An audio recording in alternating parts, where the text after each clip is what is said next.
So other than me painting the concrete floor inside with a sealant paint, it's all finished. So let's have a bit of a walk round. So we've got big double doors, 3 meters high by 2.8 meters wide. Pedestrian door. The shed's 3 meters to the eaves, 5 meters wide,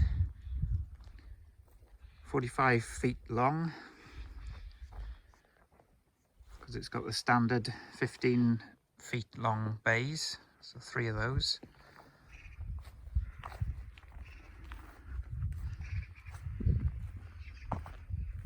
So it's what you'd call a small agricultural shed, I suppose. Or large workshop maybe. Got the 1.5 meter high precast concrete panels. And they're 90 millimeters thick. Box profile green sheets. Got a bit of a hard standing area on the side. Guttering and downpipes.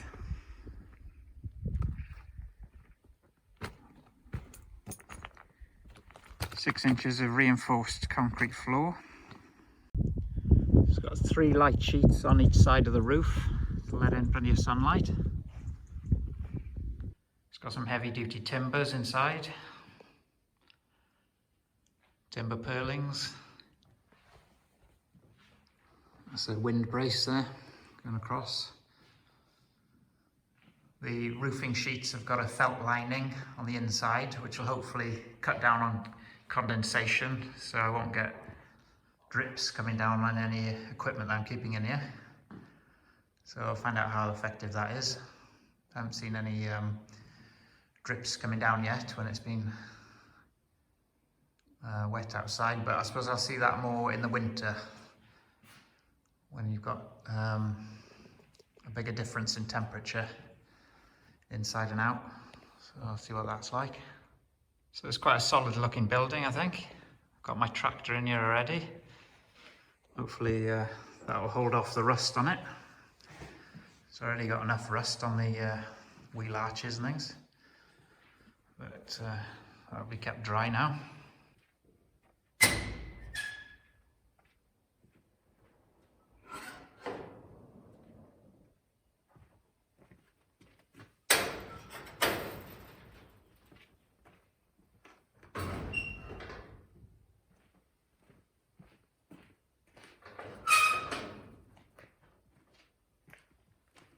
Nice big doors, plenty of clearance to get tractor in and out.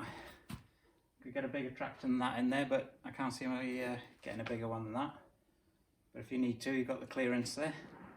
Look at that with the doors, just enough clearance there between the stables. Good job my shed builder kept to my plans.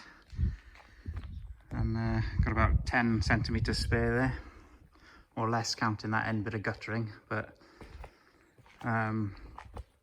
I drew the plans up myself and sent them into the local planning authority. Just did some sketches and got the maps off the internet, plotted exactly where I wanted the shed. Did the dimensions, height to the eaves, height to the ridge and all that, and what materials were going to be used.